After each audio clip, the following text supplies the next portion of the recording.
Well, given that we're at 124, I think we can go ahead and move on to at least the next slide, start getting through the agenda. We can get to the minutes. And as you guys review the minutes, hopefully one more task force member will arrive. So this is Monday, February 12th, 2024. This is Andrew Amerlong, the Cannabis Program Manager, presenting. Today, we're mainly going to focus on a review of the draft outline of Article 73 and general requirements part 1 and 2. We reviewed the general requirements from the first part.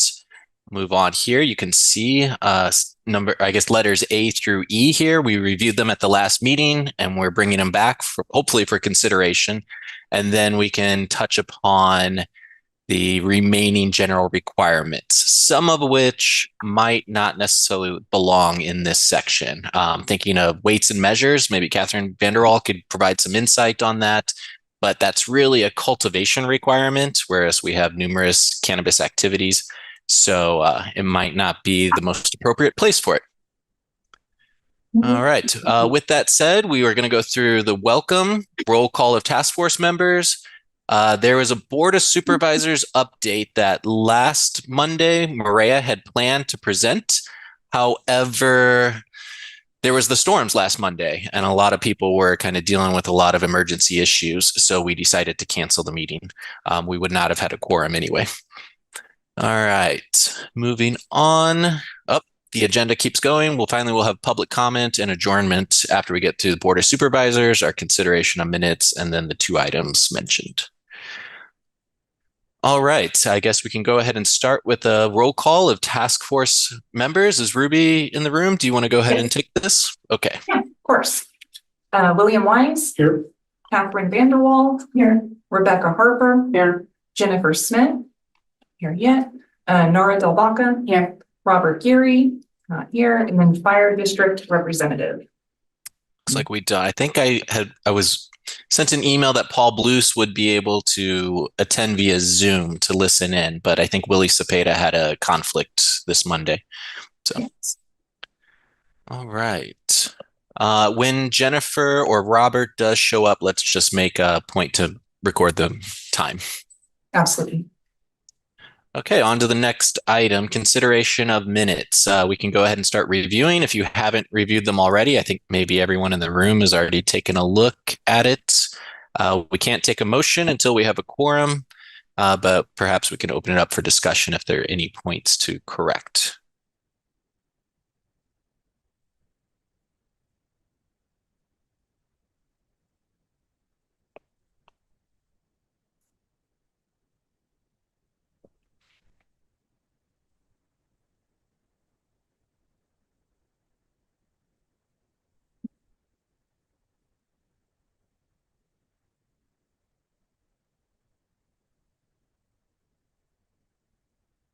Be able to take public comment on it. We could go ahead and open it up for public comments.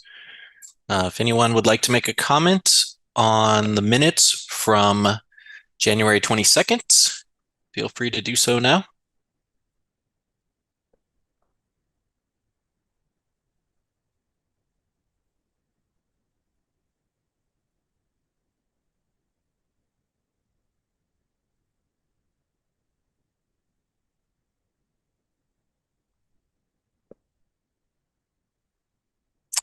Well, I'm not seeing any hands raised in the Zoom room. With that said, let's go ahead and move on. Maybe we can come back to this motion just to make everyone's time productive while we're not just sitting here. So, okay, on to this Board of Supervisors update. Again, Maria was going to bring this update last week after the board had reviewed the actually, no, it wasn't last week because it was just this past Tuesday that she brought the item to the Board of Supervisors. So we added it to the agenda for today's meeting. However, due to some conflict, she wasn't able to attend. Essentially, the board reviewed all of the zoning and permitting recommendations that we had worked on through the table over the past so many months. The BOS did provide some insight and direction. They did not make an official motion. And again, we'll probably bring this back. Were all of you able to watch that this past Tuesday? No. No? Okay, well then, since Maria was really overseeing that item, we'll just kind of bring it back at the next task force meeting for her to give more details on. But for the most part, the majority of the recommendations were upheld with a few minor changes. So,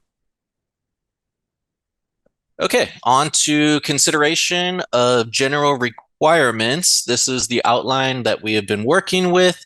As you can see on the left side of the columns under general requirements, those in bold, which include A, county permit requirements, B, state license requirements, C, business entity requirements, D, property owner's approval, and E, background checks. We have reviewed those. We discussed them at the last meeting. We're bringing them back hopefully for consideration and motion today. We do have Patrick Sullivan here as a guest speaker. He can maybe introduce himself at this point and kind of provide where he's going to bring some insight and expertise. Patrick, I'll leave that up to you. All right, so I'm Patrick Sullivan. I'm the county treasurer tax collector. Andrew, do you want me to run through the points I have, or do you want to go item by item and Let's go item by item. I'm going to bring up the PDF over the PowerPoint presentation here in a second, but that's what we'll get to right after this slide. But one comment for the background checks and clearances, I did invite Sergeant Keithley to come to the meeting, and he was planning on attending last week. However, again, we had to cancel the meeting due to the weather event. And is that Sergeant Keithley back there, or? Yes, sir. Okay, great. You made it. I wasn't sure. I didn't recognize you in your casual clothing. So I'm glad you were able to attend. And all right, well, with that said, we will move on. Okay, we also have these older slides available, but let's go ahead and get into the PDF with the outline and the current language that we are looking at.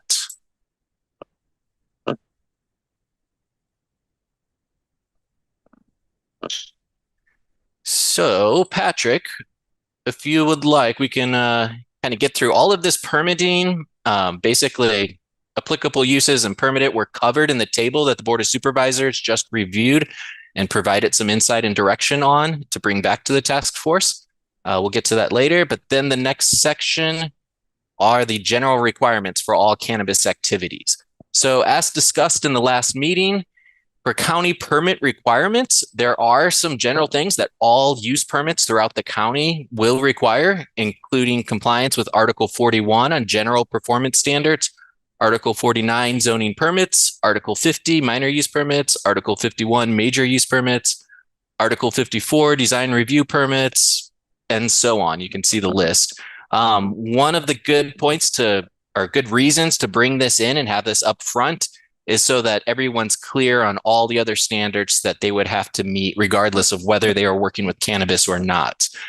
We do have an article dedicated to the environment. It's not listed there, but we also have California Environmental Quality Act, which covers it at the same time.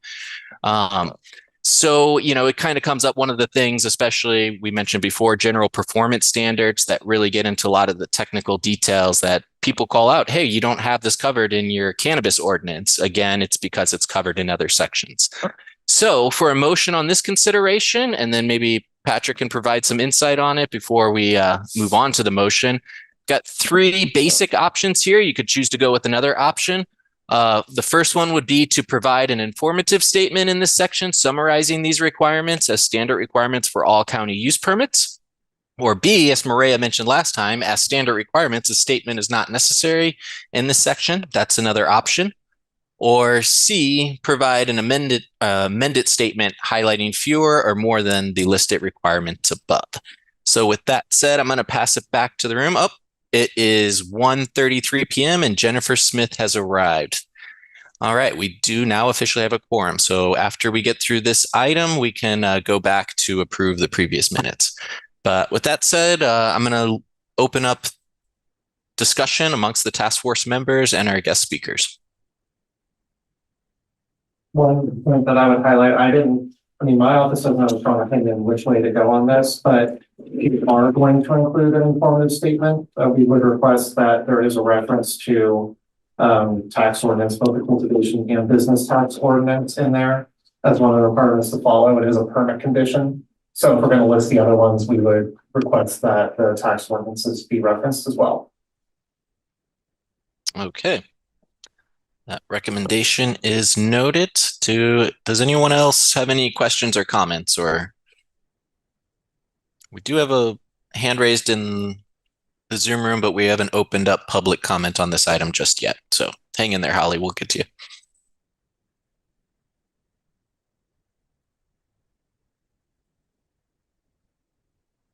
I know it can seem redundant to have that informative statement in there, but I do think that sometimes there can be confusion for some cannabis folks that may not understand that there are other requirements that they need to go look at in addition to just the cannabis activities. But I don't feel super strongly about it. But I have spent some time like informing folks that yes, you do have to also do the other things too. So CDD staff, myself included, can confirm that it's not always understood by the applicants. So, but I don't know that they're looking at the ordinance, right? I mean, so. well, the other argument would be it's their responsibility to do their due diligence and research these things and understand that's required.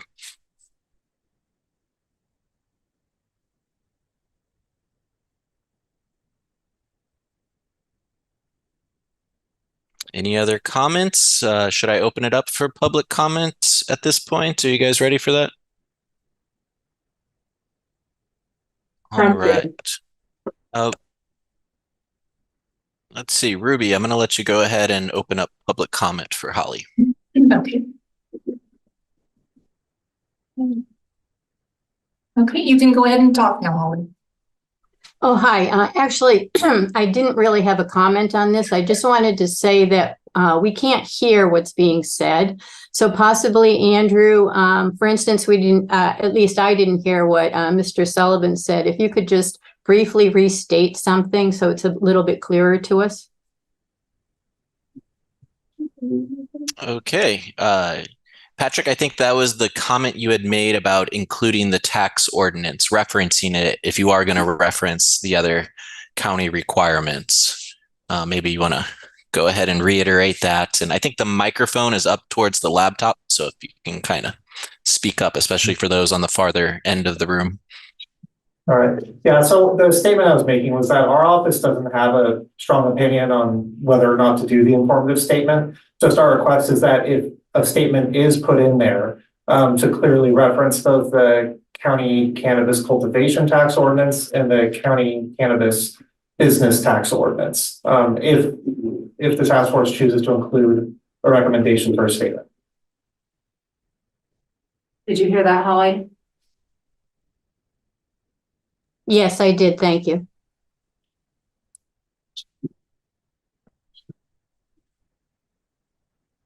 All right. Well, with that said, and without any other questions or comments, I'll leave it back with the task force to see if anyone is ready to make a motion. Andrew, how long do you think this statement would be? That's my question, because if it's another like 3 paragraphs, I'd rather not add more. I'm going to scroll down to the next section on state licenses. Here's one paragraph that covers state requirements. This could be shortened, especially since some of the departments list it well, this section looks generally okay, but sometimes they refer to state departments that no longer exist. But with that said, I think it would simply be a single paragraph. And if you want to have staff work with county council to draft that paragraph and take a look at it before making a motion, that's certainly, excuse me, that's certainly an option. I think that's a good idea. Yeah, I think we should know what we're voting on. Okay, we'll pencil it in for the next meeting. So. Okay, moving on to the next item, going on to state license requirements. As you can see, this section reads, state licensure and permits as required A person or entity shall not engage in the commercial cultivation of cannabis without first obtaining a Lake County minor or major use permit, a state cannabis cultivation license, and applicable permits such as from Department of Cannabis Control, Department of Food and Agriculture, Department of Pesticide Regulation, Department of Fish and Wildlife, the State Water Resources Control Board, Board of Forestry and Fire Protection, Central Valley or North Coast Regional Water Quality Control Board, Department of Public Health, and Department of Consumer Affairs as appropriate. So the reason why a paragraph such as this is not provided for the county requirements is because one doesn't exist at the moment. So we do have this in our current ordinance, and I guess now's the time to take a look and open discussion and make any amendments. Jen, does the Secretary of State still require a seller's permit too? Yes. Okay. Also, as we're rewriting this, rewriting and writing new regulations as it represents manufacturing and whatnot, should we take out any language that is specific to cultivation, commercial cultivation, and rather have commercial cannabis business activities? Would be my question. That could be an option. We could add that specific cultivation language when we get into specific development and performance standards for cultivation. The other thing we may want to have in there is we've got major and minor use permits, but if we do move forward with temporary event licenses, that may be a zoning certificate, so we may need to add that in as well. Yes, and that'd be a zoning permit, actually, but But similar. I think it's best to leave this broad.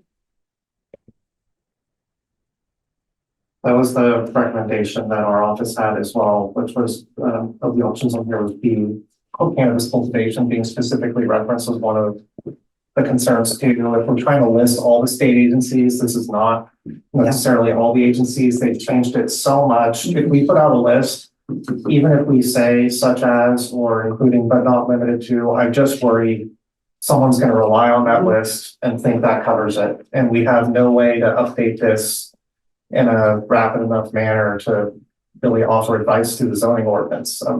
If we wanted to, we could do that somewhere else, but I just don't think we want to do that here. I agree. Yeah. In that sense, the first sentence almost covers it, especially if you add the clause at the end as amended. So it should commercial cannabis activity possibly in that second line there instead of commercial cultivation of cannabis. okay. And then without first obtaining a Lake County permit. Use permit. And then, yes, permit, not even use permit. I need to strike cultivation, a state cannabis cultivation Exactly. license. Shall not engage in commercial cannabis activity without first No. obtaining. Oh, the line above that, I had, or did you think that was an additional change? Oh, are we striking that whole? I was just saying any reference to cultivation. Yeah. But I think the reference to cultivation that they're suggesting be adjusted is in line 2, whereas I had incorrectly noted line 3, what you just mentioned. Right. Patrick. So it would read, state licensure and permits as required. A person or entity shall not engage in commercial cannabis activity without first obtaining a Lake County permit. The appropriate. You could say Yeah. the appropriate permit. Yeah. Yeah, exactly what Rebecca was saying, if you want to be all encompassing. So Mhm. The appropriate. county permit. So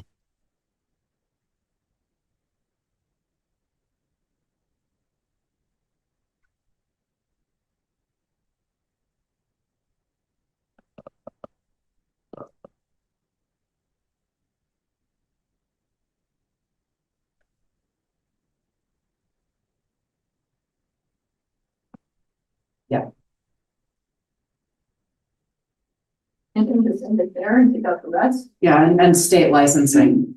You need to have the state licensing thing in because there are still people out there that think that they can. That's the very first word, state licensure. Hi.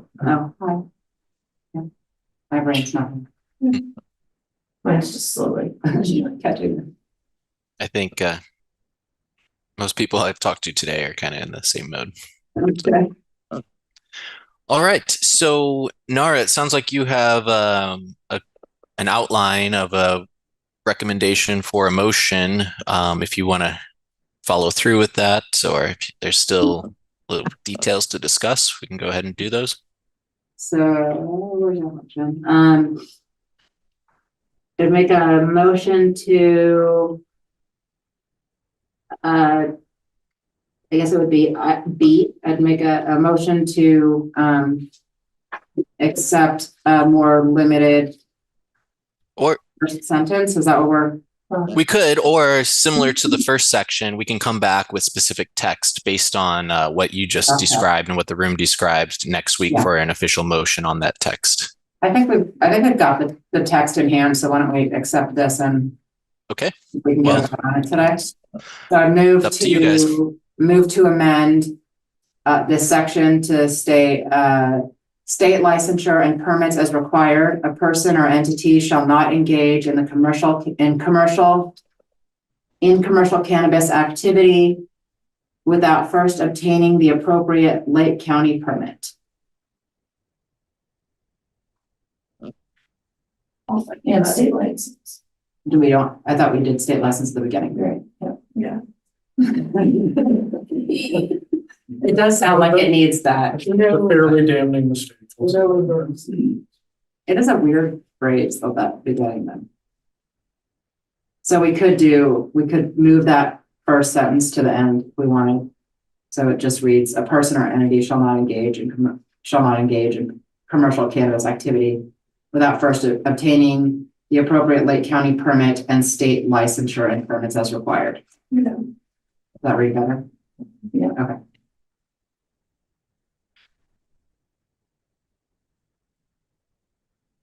So I will restate the motion, move to amend this section 27.13 AT1, baby Roman numeral 2, lowercase a, to say a person or entity shall not engage in commercial cannabis activity without first obtaining the appropriate Lake County permit and state licensure and permits as required.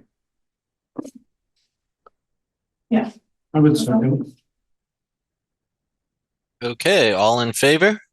Or should we do a roll call motion, Ruby?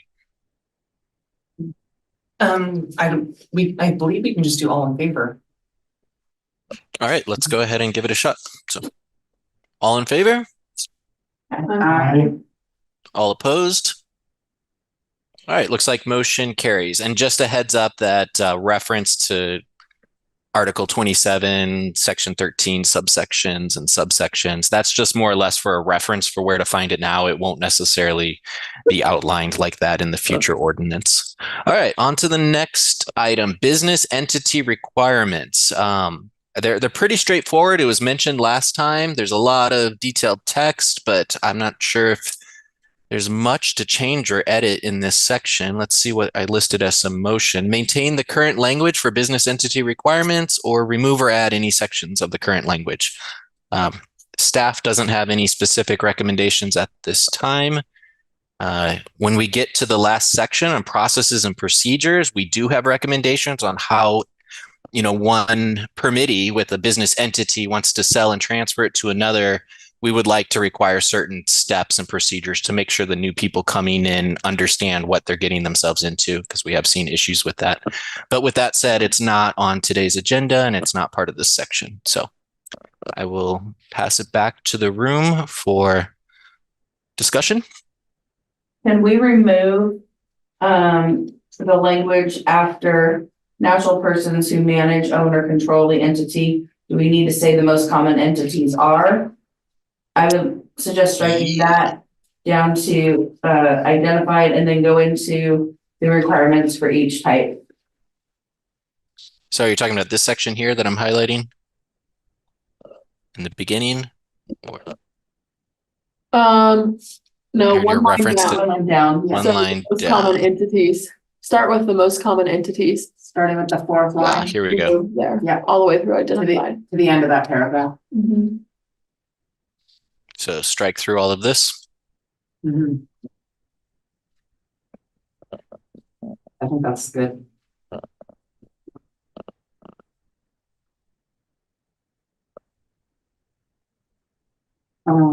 Wait, so we're saying we don't? I guess this maybe comes into play with some of the other requirements later. Because if some of the other requirements are staying the same, you would have to know. who Well, the it's person's not are. changing anything, it's just removing that information as background, because that's just telling you what types of corporations exist and how they interact, which isn't really necessary to be part of the ordinance. It doesn't say anything about how they're required to operate. Are there co-ops now? What's that?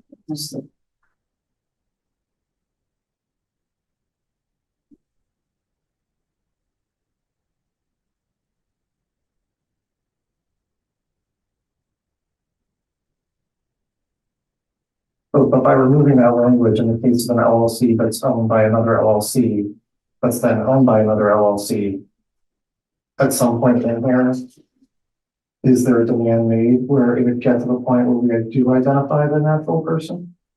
Because by removing that, if you have 3 levels of ownership, we would not know who is behind it. Can we add that into the for limited liability companies? Requirements? There's a number, there's also 5 under LLCs that says application of the documents submitted on behalf of the LLC must be signed by a managing member. Is that enough? Or Not necessarily, No, if it's a Delaware LLC, for instance, that wouldn't get you to the person that owns it. You could structure it in a way to evade producing that name. Which I have seen. So, Okay. And the list of other members of the company could also be other LLCs. yep, Okay. So I think just moving that language, the appropriate language to numbers, 5 and 6. 5 and 6 would be a better place for that language.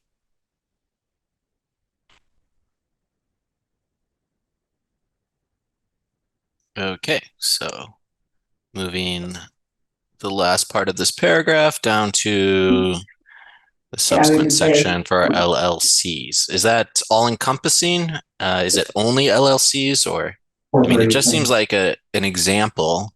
corporations would have it too, the same Okay. problem with LLPs as well. LLPs. If you could have an LP, We have it right here. sure. Is Or there any trust one as of these well. that it doesn't pertain to? then? Actually, that would I'm make not, I'm not sure. Okay, so then, can we just shorten it in the case of multi-layered or interlocking entities? The individual natural person who manages, owns, or controls must be identified.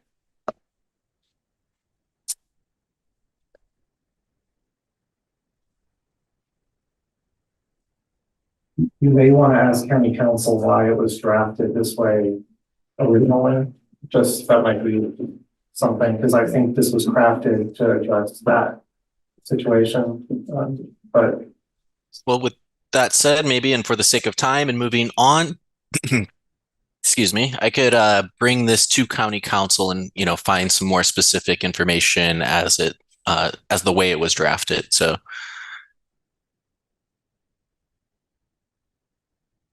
does that sound like a plan, or what do you Sounds think? like a plan, Andrew. Okay. Everybody in align with that? The line. Let's keep moving on. Let's get past this.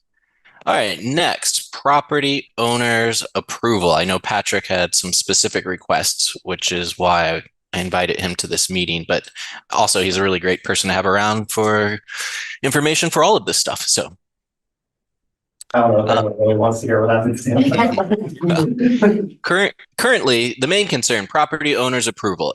And the way the language is stated at the moment, if the property where the cannabis activity is to be located is not owned by the applicant, written approval shall be obtained from the property owner or owners containing the property owner notarized signature that authorizes the tenant or lessee to cultivate cannabis at the site. A copy of the written approval shall be maintained by the tenant or lessee and made available for review by enforcement officials upon request. Written approval shall be renewed annually. So I think what had come up in conversation and was a concern from the tax collector's office is not having the property owners themselves as co-applicants. In a sense that, like we just mentioned, LLCs owned by another LLC, owned by another LLC, and LLCs obviously have limited liability and they kind of come and go. And where do we track some of the concrete information? Usually the use permit is tied to the land. So we always go back to the landowner anyway. Should it be something that we clarify here? And that's, Patrick, maybe you could speak in more detail to that and then you guys can discuss. This is really starting to create a large amount of confusion, and especially as businesses have folded or not been able to continue to operate. Because this is a land use permit, it's basically defaulting back to whoever owns it. You know, the permit is still operational. It's not like a business license because of how we've structured it. So you have the situation where the LLC or corporation that existed no longer exists or is no longer in operation. Now it's back to the landowner. But the oddity, because the landowner was not necessarily on the application, bills are still going to whoever the permittee was. When it's the landowner, like, you know, every landowner in California, it's their responsibility to update their address with the assessor. So we always have a good address. If the landowner is on it, we could send the bill to them. Sometimes we're in a situation too where the landowner is contacting us wanting to know what the bill is. But that's been a little murky how we deal with that because they're not necessarily on the permit.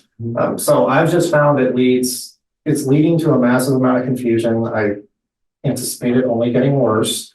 And from having an ordinance, a tax ordinance that we can, actually enforce, it makes sense to have the landowner on there. I realize they're already giving permission, but then whoever the permittee is able to opt out of cultivation, to adjust the size of cultivation.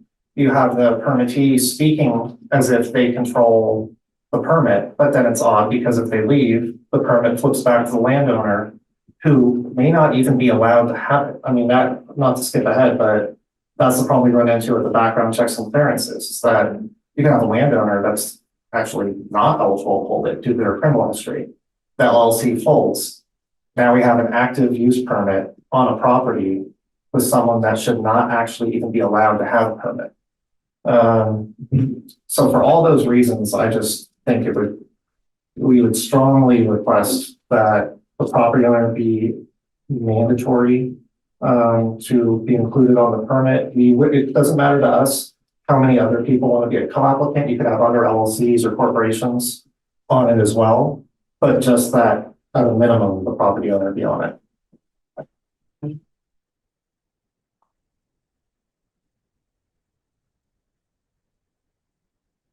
I have no Pretty problem, thorough. but I think it should be that way. If that's, I lease my farm here and the permit is in his name and then we have an agreement, operating agreement. And I think that that's how it should be. I was surprised to find that that's not the case everywhere because it is a land use permit. That would be my opinion. What would be your proposed language amendment to this? Text? So there was the option for either A or B above. I didn't know how everyone felt about having more than one person on the application. And I guess that was one of the questions I would have for industry is, does it make sense just to have the landowner on there and then they do some sort of lease agreement with someone else? Or is there a circumstance where a corporation or LLC, someone else would need to be on the application too? I might be in the minority in the industry. I just think that it's a land use permit that goes with the land. And the landowner should be on it. And the operating agreement, you know what, look at any other crop. How does that work when you have a vineyard management contract? Sure.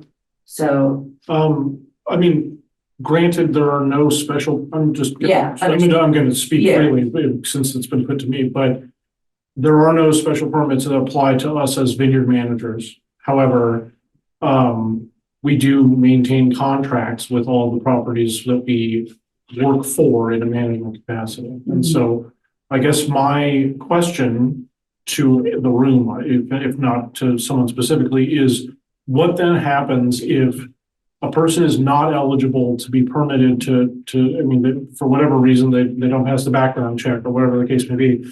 If the press here is for the property owner to be on the appropriate licensing here, what does happen if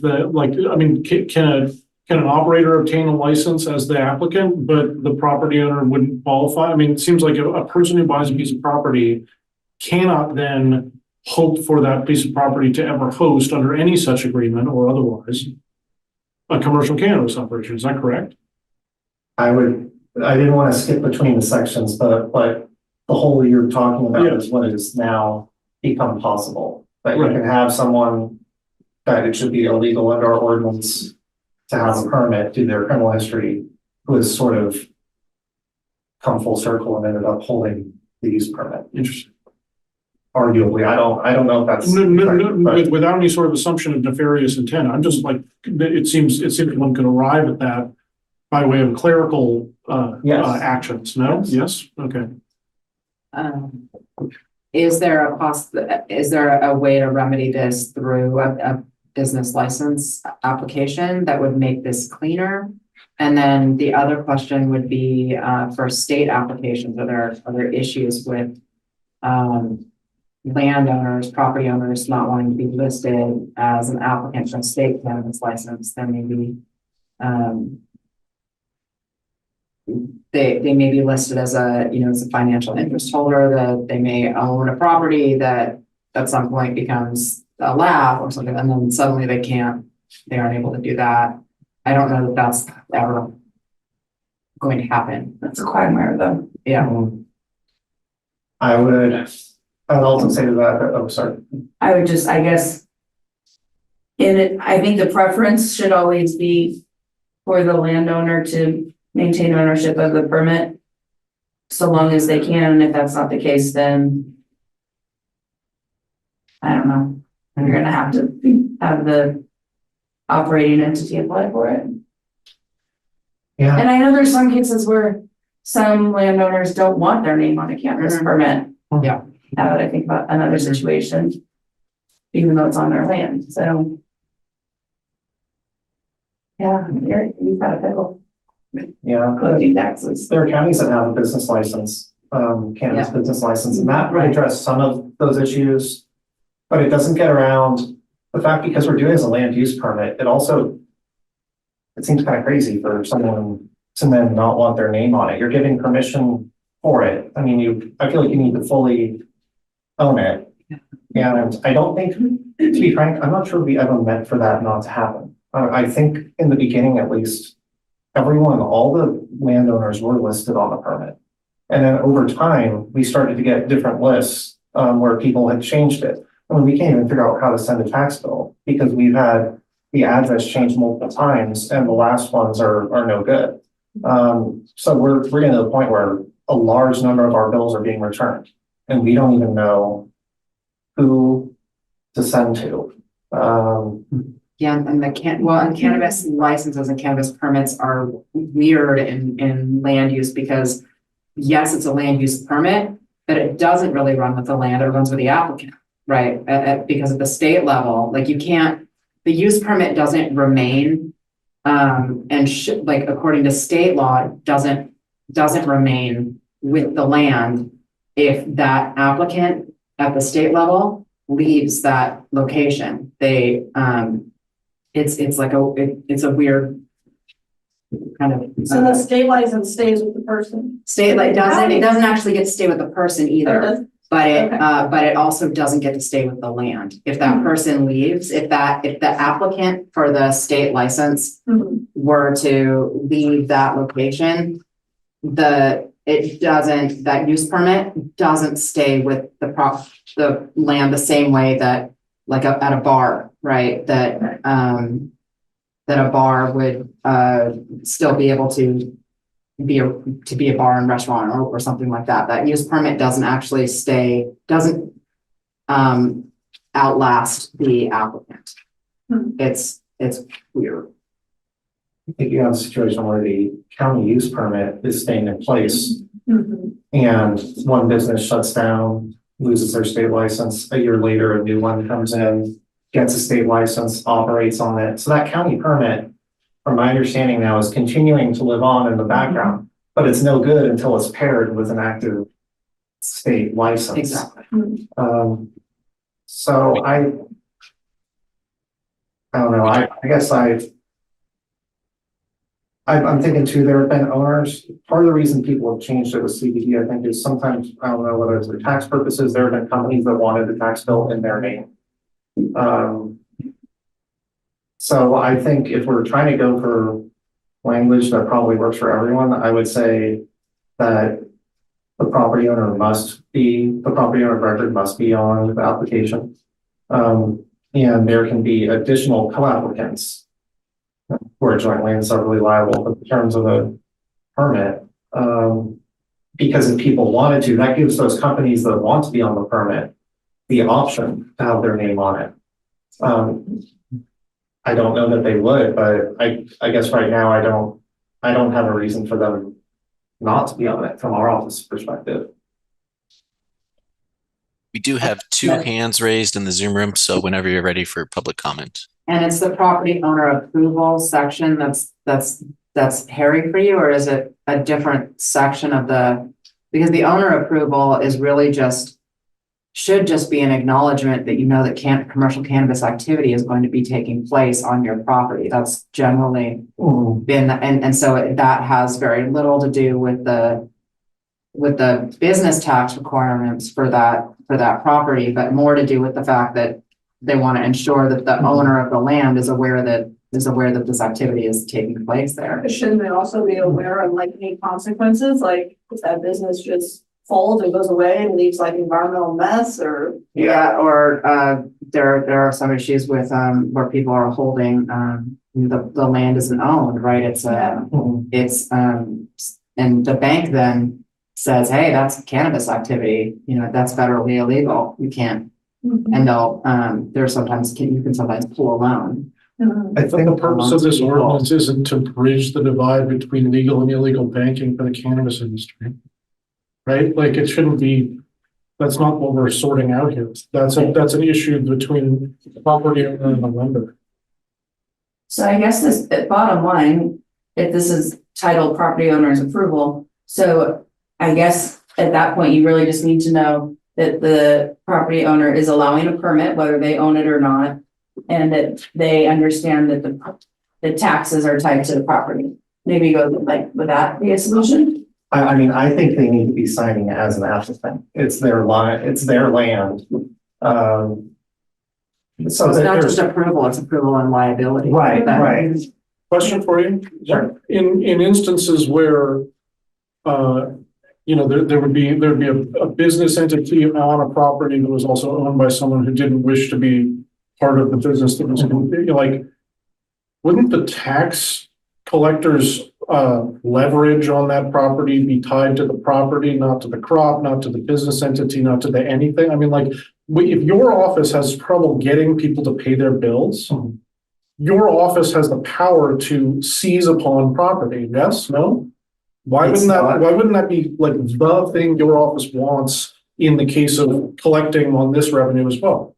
So it's different whether the business owns the property or not. If a business owns a property, it's secured to that property, like your property tax bill is that. Sure. If you're leasing the property from someone and you have a business and the owner has nothing to do with it other than they lease it to you, then it's an unsecured tax. And we can't just enforce it against the land. We have to do, bank levies, tax intercepts. We can seize property, seize equipment, but then that gets into the issue here that we're allowing LLCs within corporations. So we have companies that do not exist in any other way than the paper to hold that lease. Sure, fair enough. And so it is a problem for us. Long term, I would argue it would lead to structural instability for the entire program. I see. Yeah. Sorry. Oh, yeah. No. Should we take public comment? See if they have ideas? Yeah. All right. Ruby, you got public comment? Yeah, absolutely.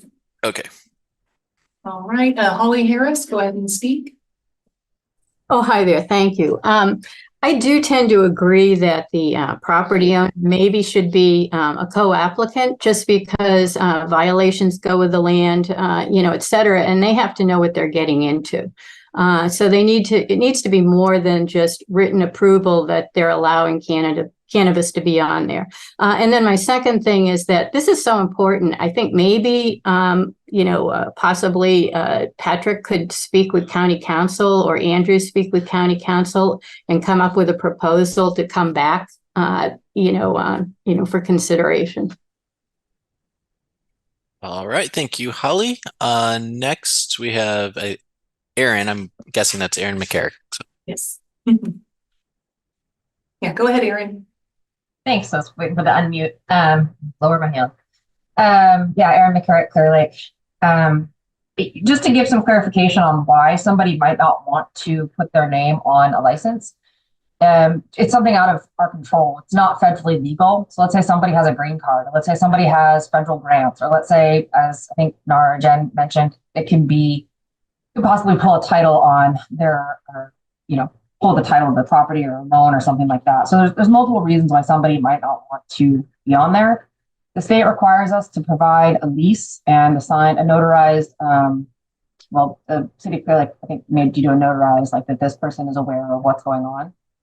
And then there's the other thing about, there's landowners, but there's also just general rentals. If you're in a dispensary or some sort of like more of a manufacturing where it's not it's not a crop, you have landlords. And so then are you asking the landlord to put their name on them? And so I'm not offering, I don't have a solution.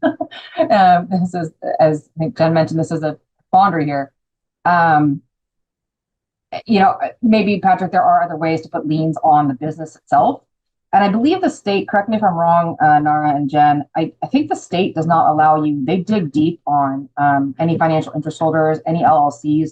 You can't just put an LLC on there. You have to have a point of contact and a human person, and you have to show the levels of membership within the LLC. I don't know what happens if it's like a infinite void of LLCs, but the state does make you put somebody down. So that's just my comments to help with any clarification. Again, not much of a solution there, but there are reasons why folks don't want their names on it, and there are questions about how deep do you go. So thanks. Landlord, and not deep on the LLC, that's good. You need to have a human, but what level do you have people sign on to cannabis on their property? All right, thank you, Aaron. We now have Janae Freed, who's actually from the Water Board. I work with her quite often. So, Janae, go ahead. You can unmute yourself. All right, found it. Sure. Hi, I just wanted to give input from our side over here. We have our application process is kind of on the honor system. But we do go check Land Vision, which is our property owner database, to see who owns the property before we permit it. And our permit, our notice of applicability, actually will list both the operator, whatever entity they choose to put down, and then also the landowner. And our language reads that the landowner is the one that is ultimately responsible for remediating any violations on the site. And oftentimes we have operators that disappear, or there is landowner operator conflicts and landowner, asks them to leave. And then, so we need the landowner's contact information to proceed with cleaning up the site or terminating the site, which also requires cleanup. So I don't know how that fits into the county. I just thought I'd provide that. All right, thank you, Janae. That was some pretty good insight. Just for the sake of time, I just want to remind everybody we have about looks like 17 minutes left, and we have one other item to get to where Sergeant Cleathy can provide a lot of insight. Maybe we should bring this one back on the agenda like the others, because it sounds like it's going to be a deeper dive into some of the details. So. Yeah, I'd like to see some language from the treasurer and county council on this. All right, sounds like a plan. Okay, next up, background checks and clearances. Our sheriff's department takes care of this for the most part, so they could provide the most insight into this process. Currently, I hope you all had time to read the language. It's a little longer, so I'm not going to read it out to all of you. We've got a couple, well, just about a page of language. And in terms of, what was brought up last week is how effective this is. I know I've heard some supervisors mention they don't want to see it in there. I have also seen other situations where it was nice to have a live scan background check because some people were making accusations about certain people, and it was good to be able to go back and check that. So, with that said, before opening up for discussion, Sergeant Keithley, would you care to provide some insight into how the process works on your end and how effective does it help the sheriff's department address any security issues? The floor is yours. So they get their live stream done, and basically I get a copy of whatever crimes they've committed. In order to determine if they're eligible for a permit, there's the BGI guidelines, which is a whole bunch of crimes that they would have to, heinous felonies, basically, that would prohibit them from obtaining a permit. Not a lot of people get denied, but there are some who do. I think it's a good thing to have. I know the state checks it as well, but a lot of times I've missed it on reviews where people have, I denied them or I didn't deny them, and then the state caught them and denied them because I had let them go. And I've had that vice versa. I just had one the other day that he had a permit issued to him out of Mendocino County and a state permit as well. And he is trying to get one started here. And I denied his permit because the first crime in there was possessing something he shouldn't have possessed, but it said with a prior felony. Nobody had ever checked what that prior felony was because it wasn't on his criminal history report. It turned out to be okay, but he actually had another felony that didn't show up.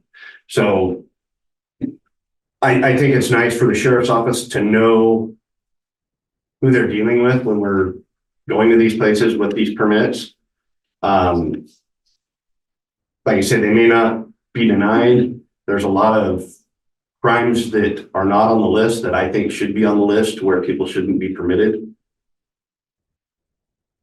Obviously, that's not our problem because we didn't make these rules, but it's nice to know where we're going, what crimes are coming. I mean, even if I don't get to deny the permit or approve the permit, I can still say, hey, this is what has been on this property.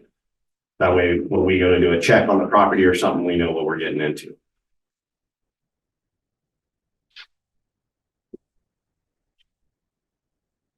All right, thank you. I guess we can open that up for a broader discussion. It could be something we could put a little more thought into as well to make changes, add this or that, or get a little more specific in certain areas. Sergeant Keithley, just one last question. Is there any recommendation you have to maybe add this or that, or from, you've got a unique point of view that we don't always get to see. So I would like to see it remain, even though it creates a lot more work for me. I think it should remain the background check for the county. So to which level? I'm gonna jump in here. Just owners, managers, because we run into this situation where I feel like we're being forced to lie because any large farm is using farm labor companies. So I talked to the previous sheriff and we thought, well, some of the ideas we came up with, any employee that's on the farm less than 60 days doesn't have to have a background check. Like, how do we work together on this and the county knows that owner and operators are cleared, but allow the liability of our day laborers on the owner operator? I don't have an answer for that. I know that I've been to numerous permitted sites and there's none of their workers have gone through the background check. So then what did you do in that case? Anything? What am I going to do? They've got to get their product done. It's their business. They went through the correct hoops and everything, but finding that labor, I understand what farm labor is. I understand that it's So then. it's difficult to produce. So again, then why I feel like we shouldn't have something that can't be enforced in this. And so I don't feel like every employee should have to be background checked. With Because CDD, sorry, just for some clarification, when we're out on our annual inspections and we do come across an employee that we do not have on record for a live scan, we request that. I mean, we usually do a follow-up. We send them our report and we notice, here, this isn't in compliance, you need to address this.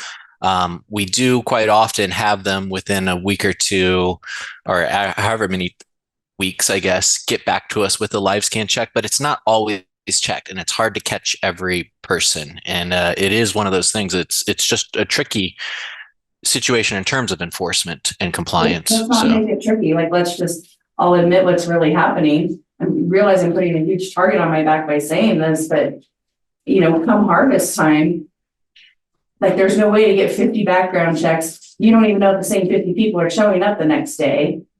The culpability is really on the farm labor company. They're the one paying their, making sure their taxes get filed and whatnot and collecting their social security numbers. I just think we need to treat this like any other ag crop. And when it comes to harvest, like we just have to all admit to one another that there's going to be people on the property without a background check. So now I'm fully expecting an inspection in October during harvest. But I just like let's not. I understand that. Yeah. I understand that. Yeah, and there are non-employees too, like people that are like brought in by friends, people that are like, I show up on a farm and it's like, yeah, none of these people are listed in Metro. None of these people are, and some of them aren't necessarily being paid. Some of them are. If there's well, let's not go down that path. I'm just saying that let's just call it what it is, and let's bring it above board so that we can operate above board, and we're not all thinking we're fooling anybody because we're not, and don't force us to lie. Is there language that the sheriff's office could add that puts some additional liability on, like you said, on managers and owners to? I mean, and like when I talked to Sheriff Martin about it, he's like, okay, so now you want me to maintain a list of 60 people that are going to work for you less than 60 days, and like the tracking of it's ridiculous. Yes. Mm-hmm. But also, I mean, what's that? I have a question. Yeah. That's right. The background check, is that just a one and done? No, it's every 2 years. Oh, it's every 2 years. Yeah, it's a live scan. Okay. And so it's really expensive. I mean, Oh, it's expensive. What is it, $147? Yeah, I had to do it to upload someone in the Metro. So I just think that we should have this discussion while you're here, and hopefully we can start to find some middle ground on this. The state requires the owners, anybody that owns more than 20% of the farm, to have a live scan. What if you put in regular employees in here and then provided a definition for what regular employees are? Mm-hmm. The W-2 employee, distinguish between a W-2 and a versus 1099 contractor. Regular employees that, it could be any definition, whatever we want the definition to be. So you just put all regular employees, managers and owners must have a background check. And then we provide a definition of regular employees.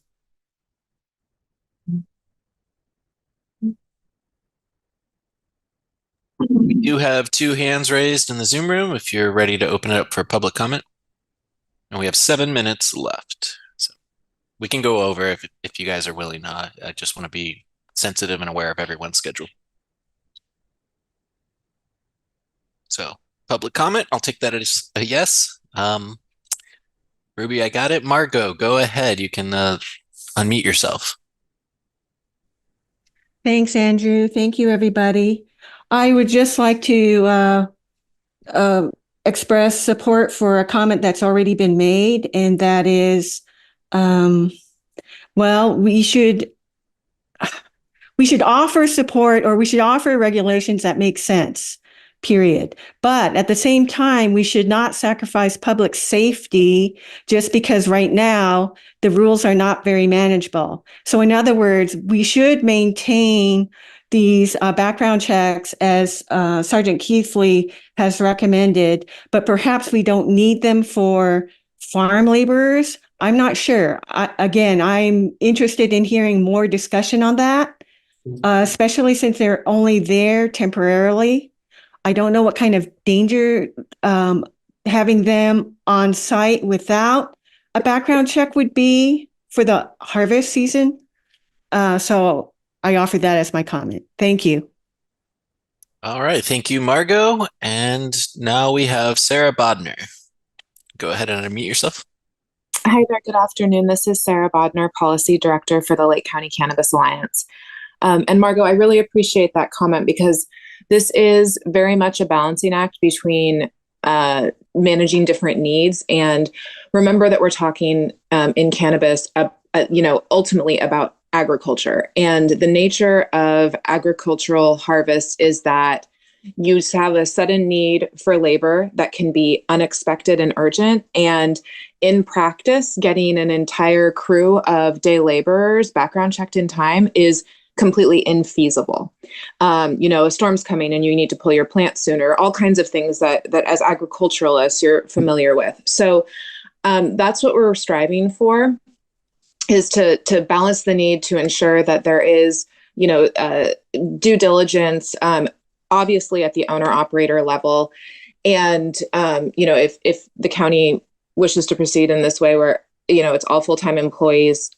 So what I'd like to offer is that what we've done in the past, LCCA has drafted some possible language and then brought it forth for the task force to consider. And now that we've opened up the discussion, perhaps we could do that for the next meeting. And we could also look at what other counties do that have a lot of cultivation, because this tends to be most pertinent when we're talking about growers.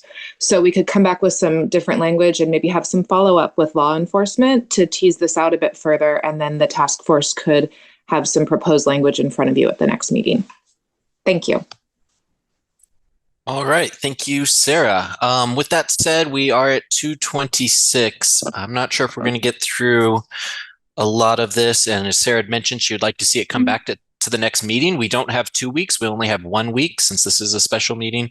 I'm thinking I do have some pretty good marching orders to bring the specific county requirement language to county council for drafting a paragraph there, to bring those business entity requirements to county council, as well as property owner approval and now background check language. I can definitely do all of this. I don't think it's going to get done in time for the next meeting, and maybe it shouldn't. We should look into it and make sure, it gets the proper time that it deserves. So with that said, I'm going to leave it back into the room. Nara, you have a comment? I do, yeah. I also want to emphasize the difference between the needs of a cultivator here and safety requirements for a dispensary where there's easier access to cash and high value items. And so that may be the kind of operation where we definitely want to have employees background checked. But we may want to, call out seasonal employees or something like that as just not feasible to necessarily background check. And I don't know if we choose to move forward with defining regular employees, but as a compromise, that could potentially include seasonal supervisors only. Your supervisor is usually going to be the same throughout the season. If you're working with an FLC, if you have 1 or 2 crews, you'll have the same supervisor for those crews. Just so that could be. as an anecdote, this whole seasonal thing seems like it'd be sort of tricky / extremely dubious on a legal standpoint. I'm all aware, but I mean, we don't get to treat employees differently whether they work for us for 2 weeks or 2 years. It's just, that's the thing that I know from operating a business in this county. But I think the 1099 versus W-2 is probably a pretty interesting distinction, and makes sense. But anyway. And I know for the tax code, seasonal is 6 months or less. So we can look into that as well.